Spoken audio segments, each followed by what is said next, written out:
కాక్రోచ్ల సమూహం జంతర్ మంతర్లో అభిజిత్ దిప్కే యుఎస్ నుంచి ఈరోజు మార్నింగ్ 7:30కి వచ్చారు. రాగానే పోలీసు వాళ్ళు కూడా ఆయన పట్టుకుని వెళ్ళారు. పట్టుకుని వెళ్ళి ఆయన ఎసర్ట్ చేసుకొని ఎక్కడో ముందు దాచి ఏదో చేశారు. ఏం మాట్లాడారో తెలియదు. మళ్ళీ పర్మిషన్ మాత్రం ఇచ్చారు ర్యాలీ. సో జంతర్ మంతర్ లో వేలాది స్టూడెంట్స్ జన్ జై అంతా ఉన్నారు.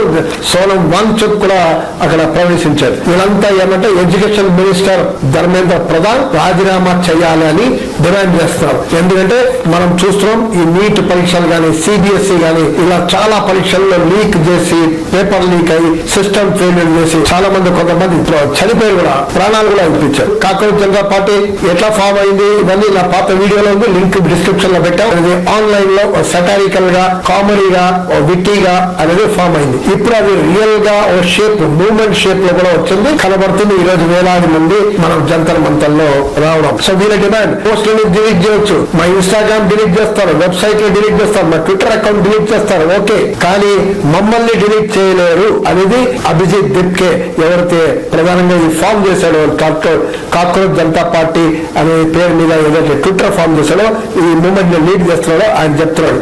దేశ్ కా యువ డరేగా నహీ లడేగా అని చెప్పాడు.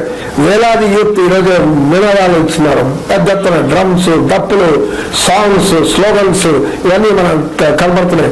దీనికి ఖాన్ సార్ సపోర్ట్ ఉన్నారు. బీహార్ లో పెద్ద ఎడ్యుకేషన్ ప్రశాంత్ భూషణ్ సపోర్ట్ చేస్తున్నాడు, దుర్గాటి సపోర్ట్ చేస్తున్నాడు. అలాగే చాలా యువకులు మేధావులు కూడా ఈ మూమెంట్ ని సపోర్ట్ చేస్తున్నారు. వీళ్ళు అనడం ఏమంటే మేము శాంతియుతంగా ప్రొటెస్ట్ చేస్తాం, మేము రాజ్యాంగ పరంగా చట్టపరంగానే ఉంటాం. ఏంటి ఈ ప్రొటెస్ట్ కారణం ఏమిటి? ఎందుకు ఈ యువ జన్జీ కోపంలో ఉన్నారు అంటే చాలా సమస్యలు ఉన్నాయి. నిరుద్యోగం, ఫెసిలిటీస్ లేదు, అసలు ఫ్యూచర్ లేదు, అన్సర్టనిటీ ఆఫ్ ఇండియా, ధనం లేదు.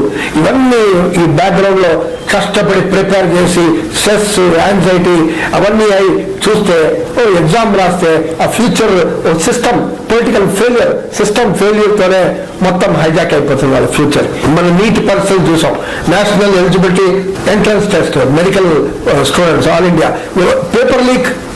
ఒకసారి 10 సంవత్సరాల్లో 5 సార్లు పేపర్ లీక్. 3rd జనవరి రాసిన ఎగ్జామ్ మొత్తం పేపర్ లీక్ వల్ల మళ్ళీ క్యాన్సిల్ అయింది. ఇప్పుడు June 21 అని పెడుతున్నారు. అంటే చాలా కష్టపడి ప్రిపేర్ చేసి ఒక మొత్తంలో రాసిన తర్వాత మళ్ళీ ప్రిపేర్ అవ్వడం అంటే ఇది అనేది ఆ జోషు మూడ్ అనేది పోతుంది స్టూడెంట్స్ లో. ఏమంటే ఈ కోచింగ్ సెంటర్లు ఏదైతే ఈ లీక్ కి కారణమైన సెంటర్లు వాళ్ళపైన ఎవరు ఇప్పుడు బయట రాలేదు, ఒక్కరిని కూడా అరెస్ట్ చేయలేదు, అఫీషియల్స్ అరెస్ట్ కాలేదు, ఎవరు రిజైన్ చేయలేరు ఇప్పటి వరకు. అంటే రిపీటెడ్ గా జరుగుతున్నప్పుడు ఎందుకు కాదు? మొన్న సిబిఎస్ఈ కూడా మనం చూస్తున్నాం. సిబిఎస్ఈ క్లాస్ 12 సిబిఎస్ఈ ఎవాల్యుయేషన్ చేస్తే 18 లక్షల స్టూడెంట్స్ 98 lakh ఆన్సర్ బుక్లెట్స్ ఇచ్చారు. ఇస్తే నార్మల్గా ఏంటి ఇంతకుముందు ట్రెడిషన్ గా టీచర్స్ అనేది దాన్ని ఎవాల్యుయేట్ చేస్తారు. కానీ ఇక్కడ టీచర్స్ కాకుండా ఆన్లైన్ చేస్తాం, ఆన్లైన్ స్క్రీనింగ్ డిజిటల్ దీంట్లో చేస్తాం అని పేరు చెప్పి వాళ్ళందరికీ చాలా మంది బాగా రాసిన వాళ్ళకి తక్కువ మార్కులు రావడం అనేది పెద్ద నిరాశ అయిపోయింది. చాలా హై స్కోరింగ్ వాళ్ళు కూడా తక్కువయ్యారు, కొంతమంది బాగా రాసిన వాళ్ళు ఫెయిల్ అయ్యారు. ఇవన్నీ మనం చూస్తున్నాం. ఒకసారి జరిగిందా అంటే లేదు. ఎవరికి ఇచ్చారు ఈ కంపెనీ? కోయంట్ ఎడ్యుటెక్ అని ఒక కంపెనీకి ఇచ్చారు ఈ స్కానింగ్ చేసి రిజల్ట్ ఇవ్వమని.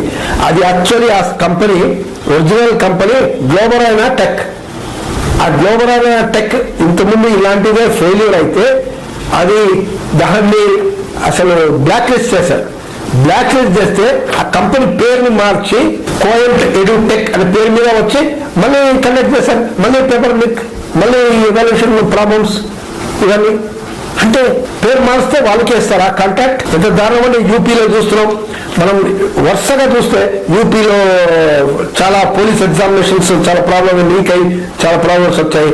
ఎంపీలో అయితే మనకైతే వ్యాపం స్కారిత చాలా ఫేమస్. డజన్స్ అన్ని ఎగ్జామ్లు ప్రాబ్లమ్సే. 2017లో ఎస్ఎస్సి ప్రాబ్లం, 2018లో సిబిఎస్ఈ లీక్, 2024లో యూజీసీ నెట్ ఇవి కూడా లీక్.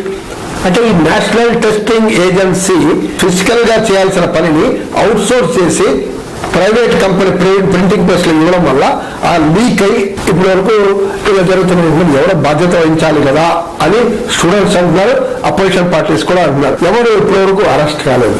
సో ఈ ప్రొటెస్ట్ కాక్రోచ్ పేరు మీద ఒక పెద్ద ఉద్యమం వచ్చింది. జన్జీలో ఒక అవేర్నెస్ అనేది మనకు కనబడుతుంది. వాళ్ళు ఒక డెమోక్రటికల్ గా పీస్ఫుల్ గా ఒక డిమాండ్ అనేది పెట్టారు. ఈ ఎగ్జామ్స్ కి కారణమైన మినిస్టర్ రిజైన్ చేయాలని వాళ్ళు చెప్తున్నారు, కోరుతున్నారు.